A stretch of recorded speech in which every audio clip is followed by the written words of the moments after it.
وہ بھی دین کی طرف آتا ہے دو آفتیں اس کے ساتھ ہوتی ہیں. پہلی آفت کیا ہے؟ شیطان کیفیات میں ڈال دیتا ہے, تمہاری تو کیفیات ہی نہیں بن رہی, تمہیں تو مزہ ہی نہیں آ رہا, تمہیں تو وہ خشوع و خضوع رہا نہیں ہے.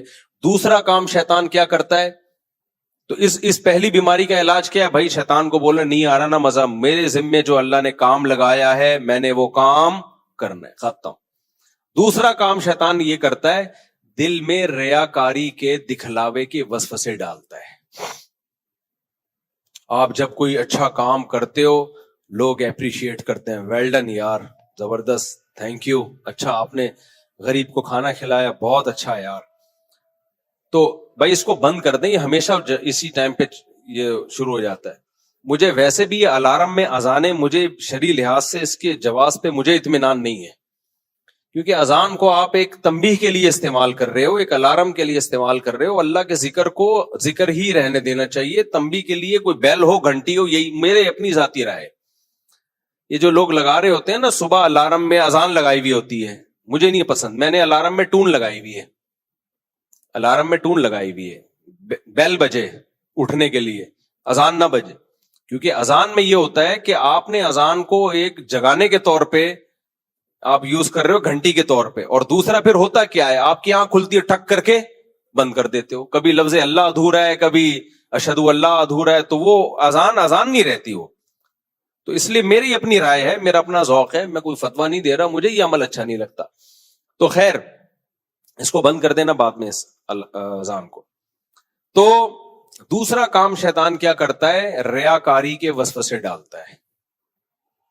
لوگ تعریف بھی کرتے ہیں آپ کے کاموں کی, آپ کے دل میں آتا ہے میں تو دنیا کے لیے کر رہا ہوں, مجھے تو بھائی یہ تو تعریفیں بھی ہو رہی ہیں, اور میں اس دن بڑے خشوع و خضوع سے نماز پڑھ رہا تھا, لوگ مجھے اچھا سمجھنے لگے ہیں.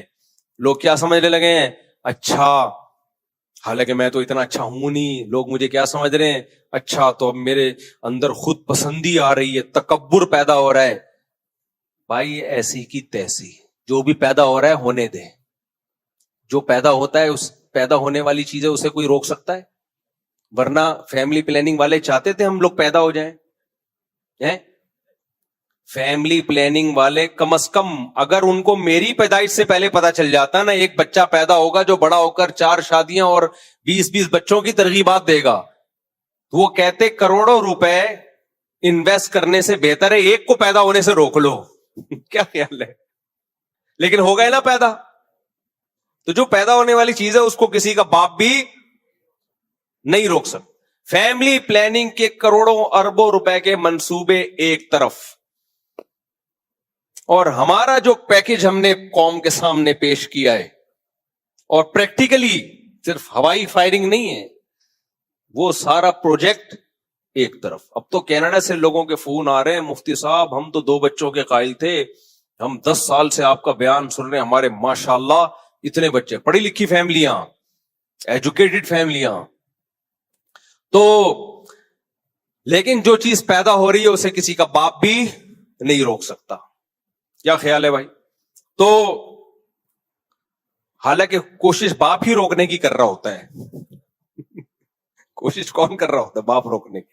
خیر, تو جب آپ نیکی کی طرف آؤ نا اور دل میں وسوسے آئیں, یہ تو لوگ تعریف کر رہے ہیں, یہ تو ہم اچھے کہلائیں گے, نیک کہلائیں گے, داڑھی رکھ لیے لوگ ملا صوفی اور بزرگ سمجھنا شروع کر دیں گے, یا لوگ مذہبی سمجھنا شروع کر دیں گے, اور لوگ اچھا سمجھنا شروع کر دیں گے, تو میرے تکبر نہ پیدا ہو جائے. بھائی ایسی کی ایسی یہ دماغی بیماری ہے, کچھ بھی نہیں ہے. آپ اپنے کام میں لگے رہو, ریا ہو رہی ہے ہونے دو, لفٹ کرانا, ریاکاری کو لفٹ کرانا چھوڑ دو. تھوڑے دنوں میں جب شیطان مایوس ہو جائے گا وہ خود ہی یہ وسوسے بند کر دے گا. اور ویسے بھی ایک بات یاد رکھو, لوگوں کے پاس بھی فالتو ٹائم نہیں ہے. بعض دفعہ لوگ تعریف کرتے ہیں ماشاءاللہ ماشاءاللہ, اس کے بعد لوگ کہتے ہیں, پھر لوگ تھوڑے دنوں میں کیڑے نکالنا شروع کرتے ہیں. ٹھیک ہے, لوگ بڑے نالائق ہوتے ہیں, حسد کرتے ہیں. تو جب وہ بیلنس برابر ہو جائے گا, جتنی تعریفیں ہیں نا وہ ساری کیا ہونے والی ہیں, وہ بیلنس خود بخود قدرت کی طرف سے ایک میکینزم ہے, جو بہت اوپر جاتا ہے اللہ خود ہی اس کو نیچے لے آتے ہیں. کہ بہت زیادہ تیری پروازیں اوپر جا رہی تھی, کوئی ایسی غلطی انسان سے ہو جاتی ہے, دوبارہ نیچے, پھر کبھی اوپر گیا کبھی نیچے, یہ دنیا میں چلتا رہتا ہے. تو ہم نے کہا مدنی مسجد میں کب سے اجتماع ہو رہا ہے, میرے والد صاحب تو تبلیغی تھے, تو اب ہمیں کیا ہوا, میرا دوست تھا, نام بھی بتا سکتا ہوں, وہ پکڑا جائے گا بلا وجہ, تو ہم دونوں جاتے تھے کہ چلو یار شب جمعہ چلتے ہیں, وہاں جا کے بیان میں بیٹھے. اس کے بعد جوانی تھی بھائی, بھوک بھی بہت ٹائٹ لگتی تھی. اب 20 قسم کے ہوٹل کھلے ہوئے مدنی مسجد میں, تھوڑا سا بیان سنا, یہ کہہ کے کہ کچھ تھوڑا سا کھا پی کے باقی بیان بعد میں سنیں گے. آئے پھر ادھر چپلی کباب کھایا, دوسرے ہوٹل میں کچھ نہاری ٹرائی ماری, ادھر کچھ میٹھا ٹرائی مارا, ادھر لمکا ڈرنک میں نے وہاں سے سیکھا ہے. اس سے پہلے مجھے نہیں پتا تھا لمکا ڈرنک نہیں ہوتا, وہ ٹش کر کے جو بوتل کھلتی ہے وہ پیپسی ہوتی نہیں, لیکن لگتی کیسے ہے, 5 روپے میں آپ کو پیپسی کا ذائقہ ملے گا, اس میں ادرک کا ہوتا ہے, وہ پتہ نہیں کہ ایسے کر کے ایسا مزہ آتا تھا. تو وہ سارا ٹائم, ایک تو رش اتنا ہے, آنے میں اتنا ٹائم, جانے میں اتنا ٹائم, اس کے بعد وہ شب جمعہ کی چھاپ بھی لگ گئی, واپس آ رہے ہیں انجوائے کرتے ہوئے.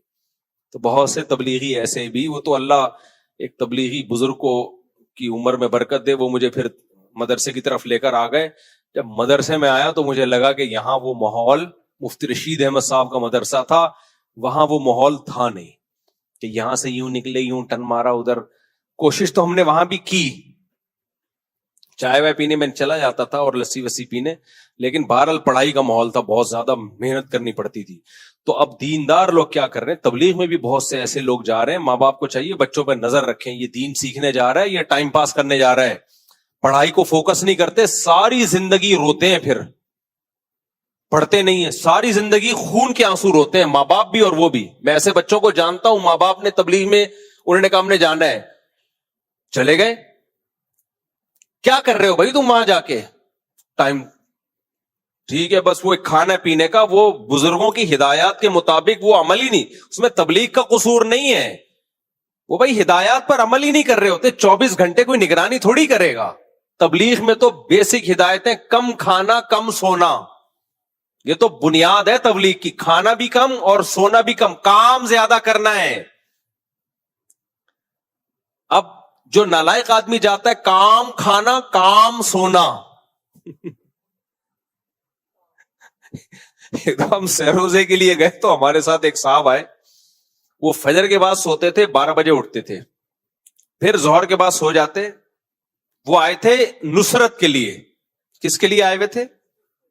نصرت کے لیے. 12 بجے سوتے, پھر مغرب میں اٹھتے, پھر رات کو گپ شپ لگاتے, نصرت کے سلسلے میں آئے ہوئے تھے. تو میں نے ان سے کہا کہ یہ بڑی زبردست قسم کی نصرت ہو رہی ہے. انہوں نے کہا یار وہاں بیٹھ کے ٹائم ضائع کرتے, اس سے تو اچھا تھا نا, اس سے تو اچھا تھا. نہ بھائی, اس سے اچھا نہیں ہے. تبلیغ لوگوں کو پوستی بنانے کے لیے, اس سے بہتر ہے وہاں ٹماٹر کے ریڑھی لگا لیتے آپ. اور سنیں ایک اور کیس, کیا کیا ہو رہا ہے مارکیٹ میں. اس میں تبلیغ کے بزرگوں کا قصور نہیں, ہمارا قصور ہے نا. انہوں نے تو بیچاروں نے اتنا اچھا سیٹ اپ بنا دیا, اب آپ اس کو غلط یوز کر رہے ہو. چونکہ بہت سے لوگ غلط یوز کر رہے ہیں, اس لیے میں بتا رہا ہوں. بہت سے لوگ اس چکر میں جاتے ہیں کہ ہم نے بیوی بچوں کی ذمہ داری سے جان چھڑا کے بھاگو, وہاں فری کا تو وہاں بھی نہیں ملتا, لیکن سستے میں مل جاتا ہے. بھائی 1 سال کے لیے ٹریولنگ پر آپ نکلو, ٹھیک ٹھاک خرچہ ہوتا ہے, تبلیغ میں برکت ہوتی ہے, خرچہ کم ہو جاتا ہے. تو اس چکر, ایک مجھے یاد ہے ایک دفعہ سرگودا میں ایک صاحب آئے, کہنے لگے, تبلیغ والے بیٹھے ہوئے تھے, کہنے لگے یار وہ کچھ سہروزہ کی جماعت میں جانا ہے. تو امیر صاحب نے کہا ماشاءاللہ ماشاءاللہ. کہنے لگے نہیں, ایک شرط ہے کہ مری کی طرف میری تشکیل کیجئے گا, کیونکہ گرمی تھی جون جولائی کی, ہم جون جولائی کی چھٹیوں میں جاتے تھے نا سرگودا. تو کہاں جانا ہے جی؟ مری. تاکہ تھوڑا سا یہ گرمی سے, اس وقت بہت پرانی بات ہے یہ, 85-86 کی بات ہوگی, میں چھوٹا تھا, تو اس وقت زیادہ ایئر کنڈیشنوں کے گھروں میں معمول نہیں تھا. تو کہاں جا رہے ہیں؟ تو ایسے لوگ بھی ہیں. تو آپ اپنے بارے میں, اپنے بچوں کے بارے میں نگرانی کرو کہ ٹائم بھاگ کے تو نہیں جا رہے کہیں, یہاں پہ پڑھائی سے اور اسکول سے اور کالج سے اور یونیورسٹی سے اور ساری چیزوں سے. وہ پھر ایسا بچہ ایسا بگڑتا ہے نا, اس کو سستی کی عادت پڑ جاتی ہے. اور ایسے ایسے پوستی میرے علم میں ہے کہ ان پوستیوں کی آپ زندگی دیکھو, آپ بولو گے یار نہ یہ کمبخت دین کے رہے, نہ یہ کمبخت کو فوکس کرنا ہے. بھائی مسلمان قوم کے ساتھ یہ بڑے مسائل ہیں. کمبخت کوئی کام نہیں کرتے, جب کرتے ہیں تو اتنی رکاوٹیں شیطان کی طرف سے. گورے کی طرف کے پاس کوئی رکاوٹ نہیں ہے, وہ کام کو فوکس کر کے کرتا چلا جاتا ہے. وہ کہہ رہا ہے اگر ریاکاری آ رہی تو آن دے. وہ کہہ رہا ہے اچھا شو مارنے کے لیے کر رہا ہوں. کس کے لیے کر رہا ہوں میں؟ شو مارنے کے لیے کر رہا ہوں. وہ اپنے فیوچر کو سامنے رکھ کے پلان بناتا ہے. وہ کہتا ہے بھائی یہ کام کروں گا, یہ بزنس کروں گا تو پیسہ آئے گا, یہ کروں گا تو یہ آئے گا, یہ کروں گا تو یہ آئے گا. وہ کہہ رہے ہیں ایسی کی تیسی. ہمارا مسئلہ سارا یہ ہے, ہم اگر دنیا کمانا شروع کر دیں تو کسی اسکالر کا بیان سن لیتے ہیں, قارون کے پاس بھی بہت سارے خزانے تھے, قارون جیسا خزانہ, تو ایسا صوفی بن جاتا ہے آدمی. وہ کہتا ہے میں نے اتنا کمانا ہی نہیں ہے, محنت ہی نہیں ہے, دنیا ہے, قبر میں جانا ہے, مر کے مٹی ہو کے ختم. چل پہ پھر تو عبادت کو فوکس کر لے, صوفی بن جا. یہی ہوگا نا, جب دنیا نہیں کمائے گا تو 24 گھنٹے مسجد میں بیٹھے گا نا, اور کیا کرے گا. پھر آیا مسجد میں, چلو بزرگ بننے کی کوشش کرتا ہوں. پھر وہاں وسوسے آنا شروع, لوگ دم کرا رہے ہیں, لوگ نیک سمجھ رہے ہیں, یار میں تو پھر کسی عالم کا بیان سنے گا, اس نیکی جس سے انسان کے دل میں تکبر پیدا ہو اس سے وہ گناہگار اچھا ہے. تو کہے گا یار وہ فلمیں دیکھتا تھا وہ زیادہ اچھا تھا, میں تکبر تو نہیں آ رہا تھا نا, کم از کم تواضع تو تھی کہ میں اتنا بڑا. اب کیا گالیاں دوں میں بھائی, جو گناہ کرتا ہے برائیوں میں پڑا ہوا, اس میں کیا تکبر آئے گا. اس کو پتا ہے ہم اپنی اوقات, پتا ہے ہم کیا ہیں. تو یار میں پہلے تواضع کتنی تھی میرے اندر, میں اپنے آپ کو کوئی میری اوقات نہیں تھی, اور ایسی تواضع تھی, وہ زیادہ اچھی زندگی تھی. تو شیطان یہاں کے اس کو ورغلائے گا. تو خلاصہ آخر میں اینڈ پتہ ہے کیا ہوتا ہے, کسی کام کے نہیں رہے. جب مرتے ہیں تو دنیا خوش ہوتی ہے, الحمدللہ قوم پہ ایک آدمی کا بوجھ کیا ہو گیا, فری پھوکٹ کی روٹیاں توڑ کے کھاتا تھا یہ. تو اس لیے کام, ہم نے اپنے علماء سے, بزرگوں سے سنا ہے کہ کام پہ کمپرومائز نہیں کرو, باقی چیزوں کو پھر سیٹ کرتے رہو. تکبر کی کوشش کرو اس کو ختم کرنے کی, ریا کو ختم کرنے کی. کام کو کبھی کسی صورت میں نہ دین چھوڑنا ہے نہ دنیا چھوڑنی ہے. دنیا بھی نہیں چھوڑنی ہے, کیونکہ دنیا بھی دین کا حصہ ہے. سست آدمی اللہ کو پسند نہیں ہے. اب دیکھو یونیورسٹیوں میں ہوتا کیا ہے, دیندار لڑکے اکثر تعلیم میں پیچھے ہیں. میں زیادہ تر کی بات نہیں کر رہا, یعنی سب کی بات نہیں کر رہا. میں نے ایسے دنیا میں جب ٹریولنگ کی ہے, آدھی پیڑھیوں تک شلواریں رکھنے والے, اتنی بڑی بڑی داڑیاں, اور بہت ایجوکیٹڈ دیکھے ہیں, بڑی بڑی پوسٹوں پر ہیں. آپ کو پتا ہے نا, میں امریکہ میں گیا ہوں, لاس اینجلس میں, سین فرانسسکو, جو بہت ترقی یافتہ شہر ہے امریکہ کے. ایک تو امریکہ, پھر اس کے ترقی یافتہ شہر. وہاں میں حیران ہو گیا, گوگل میں اور یوٹیوب میں اتنی بڑی بڑی پوسٹوں پر جو انجینئرز اور سافٹ ویئر انجینئرز بیٹھے ہوئے ہیں, اتنی بڑی بڑی داڑیاں ان کی, ایسے چہروں پہ رونق, اور ایسی آدھی پیڑھیوں تک ان کی شلواریں. میں سمجھا کہ شاید رائے کے کسی اجتماع میں آیا ہوں, یا ان کو کمپنی والوں نے دم کرانے کے لیے بلایا یہاں پہ. مجھے خوشی ہوئی کہ یار یہ میسج دنیا کو جا رہا ہے کہ دین پہ چل کے بھی اتنی بڑی پوسٹوں پر پہنچنا ممکن ہے. گورے ان سے مشورے لے رہے ہوتے ہیں. ایک سائنٹسٹ کا میں نے انٹرویو لیا تھا نا, ٹاپ 10 سائنٹسٹ میں ان کا شمار ہوتا ہے, میں نے پوڈ کاسٹ کی ان کے ساتھ. وہ حکیم اختر صاحب رحمہ اللہ سے بیعت تھے. تو ایسے لوگوں کو دیکھ کے خدا کی قسم خوشی ہوتی ہے. یہ لوگ ہیں دین کو ریپریزنٹ کرتے ہیں, یہ دین کے نمائندے بنتے ہیں. لوگ کہیں گے یار دین اپاہج بننا نہیں سکھاتا, دین محنت سکھاتا ہے. لیکن میجورٹی کی حالت ایسی ہے, کمبختوں کے آدمی کہتا ہے تم اور بدنام کر رہے ہو دین کو. تبلیغ میں جانے والے کے نہیں, 2 طرح کے تبلیغ میں لوگ جاتے ہیں. ایک تو وہ ہوتے ہیں جن کو دین سیکھنے کا شوق ہوتا ہے, وہ جاتے ہیں, جیسے پہلے بہت لوگ اس طرح جایا کرتے تھے, اب بھی ہیں بہت سے, یا تبلیغ کے جو اکابر ہیں وہ جاتے ہیں, محنت, تہجد اور اپنے کام کو فوکس کرنا. ایک پتہ ہے کون سے ہوتے ہیں, بور ہو رہے ہیں پڑھے, اب گھر میں ابا کی طرف سے تانے ملتے ہیں, کم بخت پڑھتا نہیں ہے, کام پہ نہیں جاتا, چل یار اجتماع آنے والا ہے 3 دن کے لیے, چلیں دوستوں کا پلان بنتا ہے بھائی, چلیں 3 دن کے لیے ہو جائے. ایسے بات کر رہے ہوتے ہیں, چل یار چلتے ہیں, ٹکٹ کٹاتے ہیں, ٹرین میں جائیں گے, چکا چک کرتی بھی ٹرین, انجوائے تو کرتا ہے نا آدمی سفر کو.